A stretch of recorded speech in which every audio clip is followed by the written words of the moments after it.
천재들의 뇌가 어떤 부분에서 다른가? 역경을 기회로 만드는 능력이 또 남다르다고 합니다. 대표적으로 일론 머스크 같은 인물도 뽑아볼 수가 있을 겁니다. 남아프리카 공화국에서 태어나서 자랐고 어린 시절 불우했던 경험도 했지만 미국에 건너와서 엄청나게 창의적이고 혁신적인 인물로 성장했다. 다르게 말하면 나를 죽게 만들지 않는 무언가는 나를 강하게 만든다. 그러면 모든 사람이 아픔과 고통을 경험해야 성장하는 건가요? 아픔을 겪지 않고도 성장하거나 창의성을 발휘할 수는 없습니까? 이걸 연구했어요. 그리고 나서 되게 흥미로운 결과를 알아냅니다.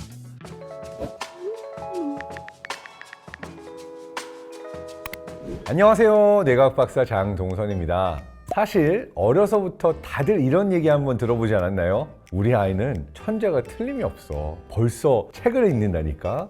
뭐 이러면서 이제 모든 부모가 아마 한 번씩 우리 아이는 천재 같다 라는 생각을 해본 적이 있고, 어려서 자라나면서도 그 이야기를 들었던 사람들이 대부분 있을 거라고 생각을 합니다. 그런데 어른이 돼서까지 나 천재야 말하는 사람이 몇 명이나 있을까요? 오늘 살펴볼 내용은 남들이 해내지 못하는 일들을 하고 창조할 수밖에 없는 종류의 사람은 어떤 사람인가? 우리도 그런 사람이 될 수 있는가의 내용을 풀어보려고 합니다. 오늘 소개할 책은 천재 보고서라고 나온 책이고요. 스콧 베리 카우프만이라고 하는 미국 펜실베니아 대학교 긍정심리센터 상상연구소에서 일하고 있는 긍정심리학자이자 본인을 인본주의자라고 이야기하는 학자의 글입니다. 그야말로 뇌과학 심리학의 최신 연구들이 담겨 있으면서 우리가 다 알만한 위대한 예술가들, 혁신가들을 뇌과학적으로, 심리학적으로 분석하면서 어떤 대단한 예술성과 창의성을 발휘한 사람들의 공통점을 모았다는 부분에 있어서 재밌습니다. 천재란 누구인가? 사실 과학적으로 정의를 해보면 천재는 창의적인 사람이라고 할 수 있어요. 그럼 창의적인 사람은 어떤 사람인가? 이 책의 초반에 이러한 인용을 하고 있습니다. 미국의 로버트 헨리라고 하는 화가가 했던 이야기인데요. 예술가가 아닌 사람이라면 아유 이 책은 다 읽었어 라고 덮는 순간, 예술가는 책을 열고 아닌데 여기에는 훨씬 더 많은 페이지들이 남아있는데 라고 하는 것을 보여준다. 그럼 이 사람들의 특성은 무엇인가? 창의적인 사람들을 대상으로 정신질환 테스트를 해보면 거의 모든 종류의 정신질환의 상위 15%에 해당한다는 거예요. 조울증, 우울증, 불안, 조현병, 우리가 알고 있는 어떤 정신적으로 문제가 있다라고 하는 특성들 중에 창의적인 사람들은 탑 15% 안에 거의 모든 지표에 들어간다는 거죠. 근데 심리적인 건강도를 측정해보면 아주 건강하다는 거예요. 그러니까 정신적으로는 문제가 진짜 많은 탑 15% 안에 드는 사람들인데 실제로 살아가는 데 있어서는 심리적으로 오히려 긍정적이고 건강한 사람이다. 굉장히 모순되죠? 그래서 긍정심리학자들은 이렇게 정의를 합니다. 창의적인 사람은 수없이 많은 어떤 정신적인 문제와 단점이 되는 특성들 가운데서도 최선의 나를 끌어내서 실현하는 사람이다. 전 이 정의가 되게 좋았어요. 그래서 이 부분은 모든 사람들이 참고하면 창의성을 끌어낼 수 있고 이러한 사람이 될 수 있지 않을까라고 희망을 주는 부분이라고 저는 느꼈습니다. 자, 그렇다면 창의적인 뇌를 가지고 있는 사람들, 끊임없이 창조해야 되는 사람들의 공통점 뭐가 있을까요? 공상이 있습니다. 쓸모 있는 무언가를 지금 해내기 위해서 머리를 쓰는 게 아니라 자유롭게 상상하는 상태라고 이야기를 합니다. 자유롭게 상상하는 상태가 됐을 때 뇌에 활성화되는 네트워크를 우리는 디폴트 모드 네트워크, DMN이라고 불러요. 책에서는 이 디폴트 모드 네트워크를 상상 네트워크라고 부르더라고요. 상상 네트워크가 활성화될 때 어떠한 기능들이 좋아질까? 하나는 자아 성찰을 하면서 정신적 자기 객관화 능력이 올라간다고 해요. 나는 어떤 존재이고 다른 사람들은 나를 어떻게 볼까라고 하는 자아 성찰, 객관적으로 자기 자신을 바라볼 수 있는 능력을 공상의 시간이 길러준다라고 볼 수가 있는 거예요. 그렇다면은 창의적인 사람들이 이런 공상을 할 때 어떠한 종류의 상상을 하는가? 창의적인 사람들의 공통적인 특성은 미래지향적인 편향을 가지고 있다는 거예요. 그러니까 옛날에 좋았지, 내 어렸을 때 이렇게 좋았지라고 과거를 떠오르는 게 아니고 내가 지금 당장 뭐 해야 되지? 나 오늘 나 이것도 하고 저거 해야 되고 이런 현재 리스트를 만들고 있는 게 아니라 와 미래가 오면 뭐가 바뀔까? 로봇의 세상은, AI의 세상은 나는 거기서 뭘 할 수 있을까? 라고 미래지향적인 사고를 하는 것 자체가 창의적인 사람들이 보여주는 공통점이라고 이야기를 하고 있고요. 이 공상 네트워크를 그럼 뇌에서 활성화시킬 수 있는 방법이 있는가? 되게 재미있는 연구 하나가 언급이 되고 있어요. 전 세계 사람들의 79%는 샤워하는 동안에 새로운 아이디어가 떠오르거나 와 이거 좋은데 라고 하는 어떤 아이디어가 샘솟았다 라고 하는 이야기를 하는데, 우리가 물속에 들어갈 때 얼굴과 어깨 이 주변에 물이 닿는 순간 우리의 몸 자체가 자동으로 이완이 되고 심박수가 낮아지고 부교감신경 쪽이 활성화가 되면서 자동으로 릴렉스가 되고 편안해지면서 상상 네트워크가 뇌에서 활성화될 수 있는 조건들이 충족이 되는 거죠. 그래서 거의 모든 인재들이 공통적으로 언제 좋은 생각이 떠올렸냐라고 그러면 아르키메데스의 유레카 순간도 사실 찾아보시면 목욕탕입니다. 산책의 시간, 걷기나 달리기의 시간이 공상 네트워크를 활성화시킨다라고 알려져 있습니다. 천재의 뇌를 가지기 위해서 또 필요한 것이 있다고 하는데요. 고독입니다. 우리가 예전 영상에서도 한번 다룬 적이 있죠. 외로움과 고립과 고독이 다르다라고 얘기를 했는데, 고독은 혼자임을 즐길 수 있는 상태, 내가 스스로 선택한 거 혼자 있는 상태라고 이야기를 했었어요. 위니콧이라고 하는 심리학자는 이러한 이야기를 했어요. 정서적인 성숙을 위해서 필요한 능력이 혼자 있는 능력이라고 얘기를 하는 거예요. 다른 사람의 영향을 받지 않고 누군가의 이야기를 듣고 있는 게 아니라 온전히 혼자 있을 수 있는 능력, 그리고 혼자 있으면서도 긍정적이고 행복할 수 있는 능력이 정서적인 성숙도를 보여주는 굉장히 중요한 하나의 지표라고 얘기를 하고 있는 거죠. 자, 이 부분에서 조금 따끔한 얘기 하나 하고 가고 싶은데요. 현대인은 그렇다면 과연 온전히 혼자 있는 능력이 발달되어 있는가? 저는 아니라고 생각해요. 현대인이 불행감이 더 높다는 얘기를 많이 하죠. 우리가 MZ세대의 뇌를 다룬 영상도 있었고 외로움을 다룬 영상도 있었고, 공통적으로 해서 얘기하는 게 최근 10년 사이에 불안도가 올라가고 우울이 올라가고 어쨌든 정신적으로 굉장히 피폐해진 사람들이 많아졌다. 자, 이것은 뭐랑 상관관계가 있다라고 또 볼 수가 있냐면요. 현대인이 온전히 혼자 있는 시간이 충분하지 않아서라고도 볼 수 있어요. 여러분이 지금 혼자 있지만 이 영상을 보고 있다면 혼자가 아닌 거예요. 다른 시간과 공간에서지만 온라인으로 저와 소통을 하고 뇌를 연결하고 있다고 볼 수 있는 거죠. 그러니까 대부분의 사람이 혼자 있다고 하지만 TV를 보고 있거나 영화를 보고 있거나 유튜브를 보고 있거나 무언가 이러한 다른 사람의 이야기를 경험하거나 소비하고 있는 중이라면 혼자 온전히 있는 시간이 아닌 거죠. 그런데 뇌의 정신적인 성숙을 위해서는 온전히 혼자 있는 시간이 꼭 필요하다는 거죠. 우리는 언제 불행하냐 하면 자기 객관화가 잘 돼 있지 않았을 때 억울하고 화나고 사람들과 부딪히고 내 스스로가 힘들어하는 것이 확연히 올라갑니다. 자기 객관화가 잘 된 사람의 경우에는 누군가가 뭐라고 디스를 하거나 어떤 얘기를 들어도 맞아요, 그게 접니다, 그냥 드라이하게 상처 안 받고 얘기할 수 있어요. 근데 나는 훨씬 더 인정을 많이 받아야 되는데 나 이런 사람 아닌데 라고 내가 되고 싶은 모습과 실제로 어떤 사람인가 사이에 갭이 존재하잖아요. 이건 불행감으로 다가와요. 되게 큰 불행감이고 인지 부조하고 내 스스로가 자신감이 없어지면서 흔들리고 불행감으로 가게 되는데, 이게 바로 자기 객관화 능력이 떨어졌을 때 오게 되는 정서적인 불안, 감정적인 문제들, 그리고 이게 좀 심해지면은 정신적인 문제로까지 발전하는 겁니다. 근데 이 자기 객관화 능력이 발달하기 위해서는 온전히 혼자 있으면서 상상 네트워크를 발휘하는 시간이 필요하다라고 볼 수가 있는 거죠. 창의적인 사람들의 뇌 안에서 무엇이 중요할까? 가장 중요한 것 중에 하나는 다름 아닌 경험에 대한 개방성이라고 볼 수가 있어요. 열린 마음이에요.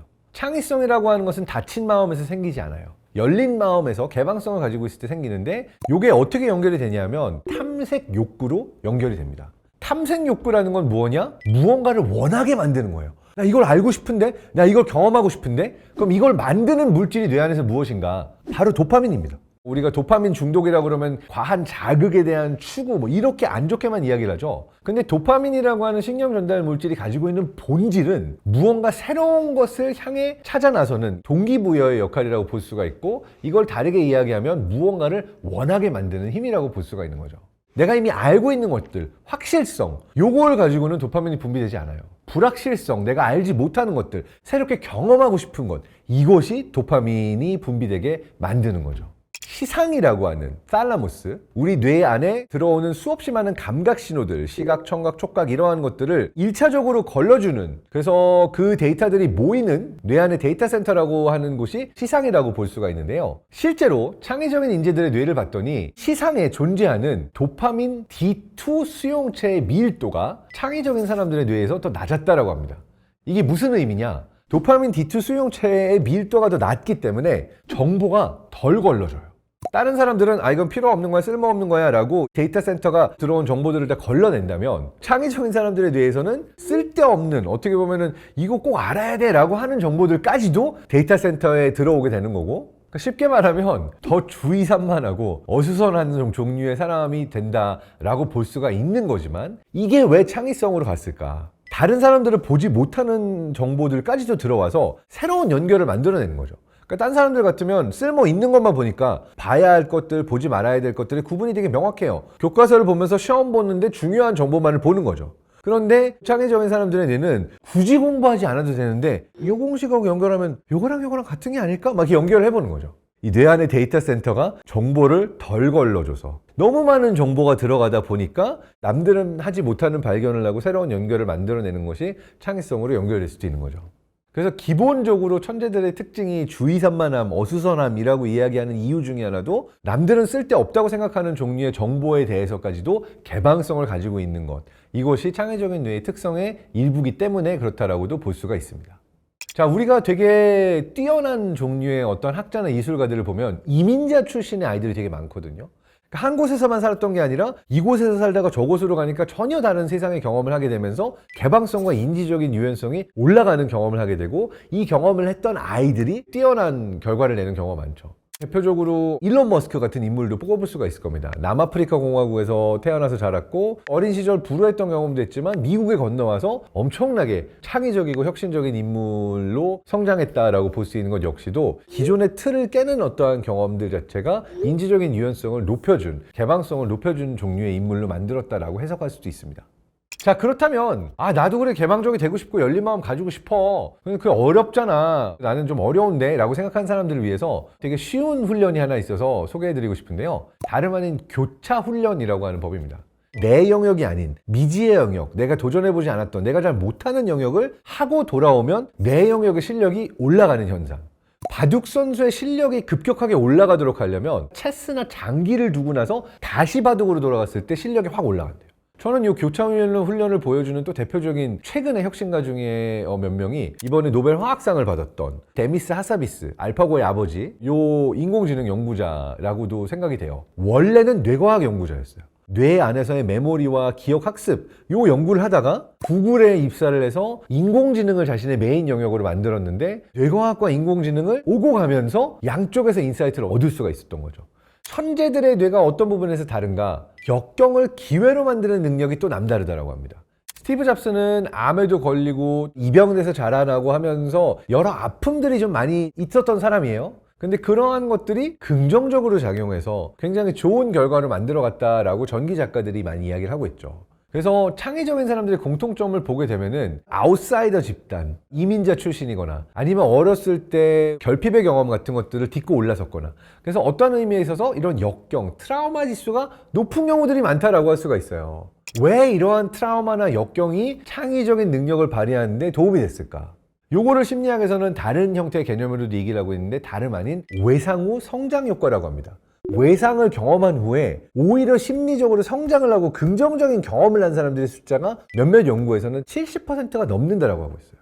트라우마라고 하는 것이 내 안에 기존에 가지고 있던 세계관이나 나의 자아상을 무너뜨리는 효과를 갖고 있어서 나의 신념과 나의 정신체계가 무너지는 경험을 하는데 이 해체 과정을 경험하고 다시 쌓아 올리는 과정에 있어서 나는 오히려 긍정적인 심리적인 성장의 경험을 한다. 다르게 말하면 예전부터 얘기했던 이런 거죠. 나를 죽게 만들지 않는 무언가는 나를 강하게 만든다. 창의성 연구자들이 봤더니 나를 죽게 만들지 않는 것은 강하게 만드는 것뿐만이 아니라 나를 더 창의적으로 만든다 라고 하는 것들을 보여주고 있는 거죠.